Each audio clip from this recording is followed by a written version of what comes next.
Brain balance क्यों ज़रूरी है बच्चों के लिए, उनकी लर्निंग के लिए?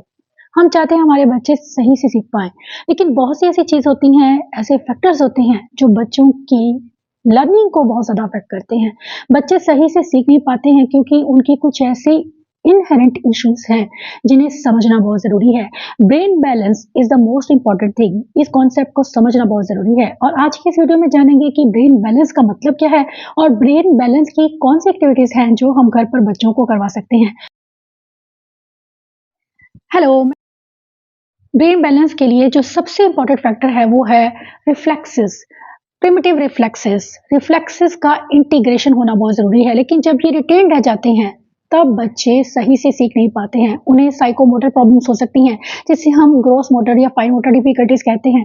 पोस्चर में प्रॉब्लम हो सकती है, लर्निंग में प्रॉब्लम हो सकती है, क्योंकि ये चीज़ें बच्चों के ब्रेन की, उनकी लर्निंग को, उनके बॉडी पोस्चर को भी बहुत ज़्यादा अफेक्ट करती हैं। रिफ्लेक्सेस से यहाँ मेरा मतलब है कि वो रिपीटेटिव मूवमेंट्स जो छोटा बच्चा करता है, बहुत छोटा जब इन्फेंट होता है तो वो अपनी बाजू को लगातार इस तरह से हिलाना या अपनी टांगों को लगातार हिलाते रहना, इसे हम रेपिटेटिव मूवमेंट्स कहते हैं और इन्हें ही हम प्रिमिटिव रिफ्लेक्सेस कहते हैं।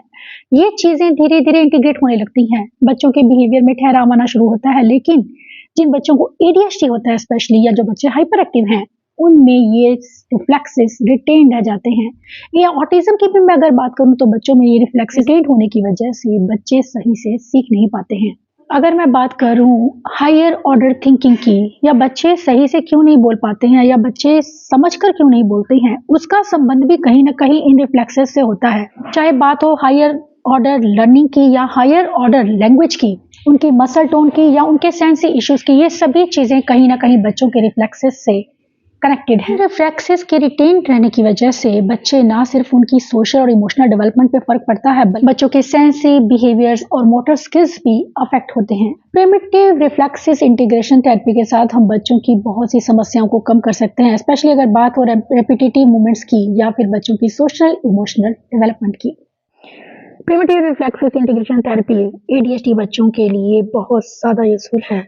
अगर आपके बच्चे को ऑटिज्म है तब भी ये चीज़ें बहुत हेल्प करती हैं, क्योंकि बच्चों की कुछ डिफिकल्टीज हैं जिन्हें समझना ज़रूरी है और जब आप ये एक्टिविटीज़ बच्चों को करवाते हैं तो उससे आप समझ पाएंगे कि आपके बच्चे को कहाँ डिफिकल्टी है। जैसे कि दोनों हाथ और दोनों पैरों को एक साथ खोलना और उन्हें बंद करना, ये एक बहुत अच्छी एक्सरसाइज है। इसके साथ ही काउ डॉग पोज आप बच्चों को करवा सकते हैं, जो कि अगेन बच्चे के रिफ्लेक्सेस पर बेस्ड है। हम इसे योगा में भी करवाते हैं और ये चीज़ें बच्चों के ब्रेन में न्यूरल के पाथवेज को डेवलप करने में हेल्प करती हैं, जिससे कि बच्चों का ना सिर्फ कॉग्निशन डेवलपमेंट होती है, बल्कि उनकी लर्निंग इंप्रूव होने लगती है और उनके बिहेवियर्स कम होने लगते हैं। आप बच्चों को थंब को अलग अलग फिंगर के साथ टच करने के लिए बोल सकते हैं, जो कि एक अच्छी ब्रेन एक्टिविटी है। हम प्रिमिटिव रिफ्लेक्सेस पर काम करते हैं और स्पेसिफिक वो एक्टिविटीज करवाते हैं जो बच्चों की इन स्किल्स को टारगेट करें। बच्चों में डेफिनेटली उनकी आप कॉग्निशन में और उनके लर्निंग में इंप्रूवमेंट देखेंगे। Next one is sensory motor skills. Senses का मतलब है कि हमारा सेंसरी सिस्टम जब रेगुलेशन में काम करता है, रेगुलेट होता है, तो तब बच्चों की लर्निंग भी इजी हो जाती है। लेकिन जब बच्चों को सेंसरी इश्यूज ज्यादा होते हैं, उनके सेंसरी मोटर डिफिकल्टीज ज्यादा हैं, तो बच्चों की लर्निंग, उनकी कॉग्निशन, उनके बिहेवियर जरूर अफेक्ट होते हैं। सेंसरी मोटर में मोटर डेवलपमेंट की बात करूं तो बच्चों का क्रॉल करना, चलना, हॉप करना, जंप करना, ये सब बेसिक स्किल्स हैं जो बच्चों में होने जरूरी हैं। इन्हें हम ग्रोस मोटर स्किल्स कहते हैं। मोटर डेवलपमेंट ये बच्चों में स्टार्टिंग से ही आप इन चीजों पर काम कीजिए, क्योंकि आपका बच्चा जहां भी आपको लगता है, क्योंकि ग्रॉस मोटर का संबंध भी हमारे बच्चों के ब्रेन से होता है, इसीलिए बहुत जरूरी है बच्चों के ग्रॉस मोटर स्किल्स को इंप्रूव करना। सेंसरी मोटर एक्टिविटीज का मतलब है जिसमें आपका बच्चा, चाहे वो फिजिकल एक्टिविटी कर रहा है या फाइन मोटर या ग्रॉस मोटर एक्टिविटी, उसमें बच्चा अपनी सेंसेस को यूज कर रहा है।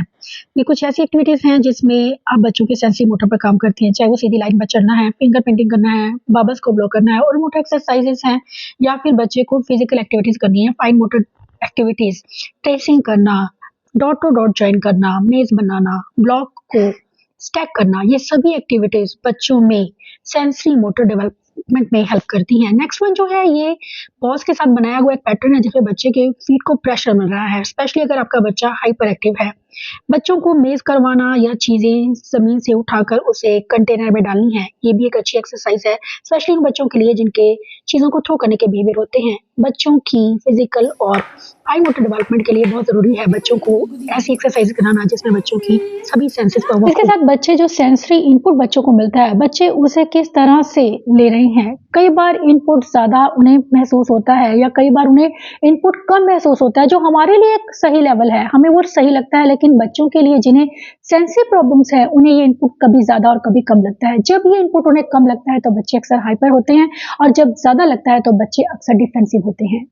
अगर मैं बात करूँ सेंसरी मोटर स्किल्स की, तो सेंसरी मोटर स्किल्स का मतलब है इन दोनों चीज़ों का कॉम्बिनेशन होना। बच्चों की ना सिर्फ लर्निंग, उनके एकेडमिक स्किल्स इंप्रूव होते हैं। अगर हम बच्चों के इन दोनों एरियाज़ को टारगेट करते हैं, तो ना सिर्फ बच्चों की कॉग्निटिव डेवलपमेंट होती है, बल्कि बच्चों में ये लर्निंग आनी शुरू होती है और ऑब्जेक्ट्स के कॉन्सेप्ट्स बच्चे सीखना शुरू कर देते हैं। कई बार बच्चे डायरेक्शन नहीं समझते हैं। ये चीज़ें भी बच्चे तभी सीख पाते हैं जब हम बच्चों के इन दोनों स्किल्स को टारगेट करते हैं। इसे हम सेंसरी मोटर कैटेगरी कहते हैं, जिस पर काम करना बहुत ज़रूरी है। Nice, very nice. Sensory motor से रिलेटेड आप बच्चों को बहुत सी एक्टिविटीज़ करवा सकते हैं, जिससे कि बच्चों के ब्रेन को बैलेंस किया जाए। ब्रेन बैलेंस बहुत ज़रूरी है। Next one is body awareness. Body awareness क्या है? बॉडी अवेयरनेस का मतलब है कि बच्चे को ये पता हो कि मेरी बॉडी स्पेस में कहाँ पर है, मैं कहाँ खड़ा हूँ। कई बार बच्चे खुद को फील ही नहीं कर पाते हैं, इस वजह से वो प्रेशर लेने की कोशिश करते हैं या रेपिटेटिव मूवमेंट्स करते हैं, जिन्हें हम अक्सर स्टिमिंग का नाम देते हैं। ऐसे में बच्चों को प्रैक्टिस करवाना चाहिए बॉडी स्कैन का। बॉडी स्कैन का मतलब है, अगर आपने बच्चे को पूछा कहा है कि टच योर हैंड, तो हम बच्चे को बॉडी पार्ट्स की आइडेंटिफिकेशन जो सिखाते हैं, उसका एक पर्पज ये भी होता है कि बच्चे अपनी बॉडी को लेकर अवेयर हो सके। जब आप बच्चों की बॉडी अवेयरनेस पर काम करते हैं, तो ना सिर्फ आप बच्चों के आउटर एरिया पर काम करते हैं, बल्कि उनकी इंटरनल फीलिंग्स और इमोशंस पर भी काम करते हैं। अगर आप बच्चों को चैलेंजिंग एक्टिविटीज देते हैं, उसे ना सिर्फ आप बच्चों की कॉग्निटिव डेवलपमेंट करते हैं, बल्कि उनके कोऑर्डिनेशन स्किल्स को भी इंप्रूव करते हैं। बच्चों को कई बार अपने बॉडी पार्ट्स फील ही नहीं होते हैं, वो जानते ही नहीं है कि किसी बॉडी पार्ट का क्या फंक्शन है और उससे हम क्या करते हैं या उसे क्या कहते हैं। कई बार उसे फील नहीं कर पाते हैं, जिस वजह से बच्चों में बिहेवियर्स भी आते हैं। इसके अलावा अपनी सांस पर फोकस करना, जैसे अगर मैंने सांस लिया है तो मैं उसे विजुअली करके दिखाऊंगी इस तरह से, और मैं सांस छोड़ूंगी तो मैं उसे बताऊंगी। सांस को होल्ड करना, इस तरह से हम उसे बताएंगे। ये चीजें जब हम खुद करके विजुअली बच्चे को दिखाते हैं, जब हम सांस ले रहे हैं तो हमारे हाथ ऐसे होंगे और जब हम सांस छोड़ रहे हैं तो हमारे हाथ ऐसे होंगे। बच्चे अपनी सांस को फील करना शुरू करते हैं, जो उनकी एंग्जाइटी के इश्यूज को कम करता है, उनके स्ट्रेस लेवल को कम करता है और उनकी लर्निंग को इंप्रूव करता है। एक्सरसाइज ना सिर्फ बच्चों को काम रखती है, उनके स्ट्रेस लेवल को कम करती है, बल्कि उनकी लर्निंग और उनकी सोशल इमोशनल डेवलपमेंट में भी हेल्प करती है। इसके अलावा सेंसेशन पर फोकस करना, किसी भी आप चीज बच्चे को दिखा रहे हैं, अगर आपको लगता है कि आपका बच्चा अंडर सेंसिटिव है, तो उसे चीजें उस तरह से दीजिए, उस तरह का एनवायरनमेंट दीजिए, सेंसेस उतनी ही दीजिए जिसमें आपका बच्चा कंफर्टेबल है, क्योंकि कई बार सेंसरी ओवरलोड भी बच्चों में प्रॉब्लम की वजह बन सकता है। बच्चे डरते रहते हैं और वो सेंसरी लेना नहीं चाहते हैं। हमें अपने बच्चों की इन प्रॉब्लम्स को समझने की जरूरत है, जब स्पेशली हम बच्चे के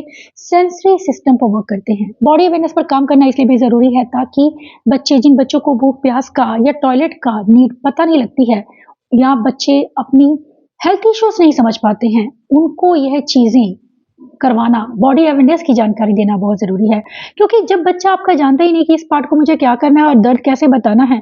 गुरजोत को मैंने इसी तरह सिखाया था, उसे विजुअल्स मैंने दिए थे, जिससे वो उसने बताना शुरू किया कि हेड पर पेन होती है तो कैसे करते हैं। वो कई बार पिक्चर देखकर भी अपने हेड को टच नहीं कर पाता था, तो धीरे धीरे उसने ये चीज को समझना शुरू किया और आज वो सब चीजें बताता है। ये एक चीज बहुत इंपॉर्टेंट है अगर आपके बच्चे को ऑटिज्म या ADHD है, कि बच्चे अपने हेल्थ इश्यूज को सही से एक्सप्रेस कर पाए। Next one is processing. Process किस तरह से हम करते हैं इंफॉर्मेशन को। अगर आपने कोई चीज दिखाई है तो क्या बच्चा उसे प्रोसेस कर पा रहा है?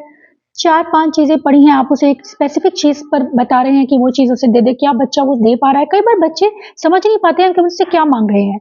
अगर मैंने बच्चे को बोला कॉम वर्क्स में 4-5 चीजें पढ़ी हैं, बच्चा कभी कुछ उठा के दे रहा है, कभी कुछ हमें उठा कर दे रहा है। गुरजोत के साथ ये प्रॉब्लम बहुत ज्यादा होती थी, क्योंकि उसे विजुअल प्रोसेसिंग में बहुत प्रॉब्लम है। ऐसे में बच्चों को चीजें एकदम क्लियर रखें। आप जब विजुअल आप बच्चे को प्रोवाइड करें स्पेशली, तब बच्चे के लिए चीजें क्लियर होनी बहुत जरूरी है, ताकि बच्चा चीजों को समझ पाए। बच्चों को इंटरेस्टिंग वेज में उनकी सेंसरी सिस्टम पर वर्क करने से ना सिर्फ बच्चों में परसेप्शन इंप्रूव होता है, बल्कि उनका सेंसरी सिस्टम भी बैलेंस्ड वे में वर्क करता है। प्रोसेसिंग सिर्फ विजुअल को लेकर नहीं, कई बच्चों को टैक्टाइल परसेप्शन में प्रॉब्लम हो सकती है, कुछ बच्चों को ओल्फैक्टरी या गस्टेटरी में भी परसेप्शन में प्रॉब्लम हो सकती है। चीजों का टेस्ट नहीं समझ पाते हैं, चीजों की स्मेल को नहीं समझ पाते हैं। ये चीजें परसेप्शन पर काम करना, उनकी ऑडिटरी परसेप्शन पर काम करना या उनकी विजुअल परसेप्शन पर काम करना बहुत ज़रूरी है, ताकि बच्चे सही से लिखना पढ़ना सीख पाएँ, क्योंकि ये चीज़ें ना सिर्फ उनकी लर्निंग और कॉग्निशन को अफेक्ट करती हैं, बल्कि उनकी लाइफ को भी अफेक्ट करती हैं। ऐसे में बच्चों को आप अलग-अलग टेक्सचर देकर पूछ सकते हैं कि ये टेक्सचर कौन-सी चीज़ का है, उसे बताते जाइए कि ये टेक्सचर देखो, ये हार्ड है, ये सॉफ्ट है, अलग-अलग तरह के टेक्सचर उसे दीजिए। और ऑडिटरी में आप बच्चों को अलग-अलग जार बनाकर दे सकते हैं, जिसमें अलग-अलग साउंड की आप चीज़ें रख सकते हैं। लाउड से आप सॉफ्ट म्यूज़िक रख सकते हैं। बच्चों को पहचानने के लिए बोले, आइडेंटिफ़ाई करने के लिए बोले, ताकि बच्चों पे परसेप्शन इम्प्रूव हो, जो ऑडिटरी परसेप्शन है, जिसको लेकर अक्सर बच्चों में प्रॉब्लम होती है अगर आपके बच्चे को ऑटिज़म है। अभी फिर से देखना कितनी बार देखती हूँ।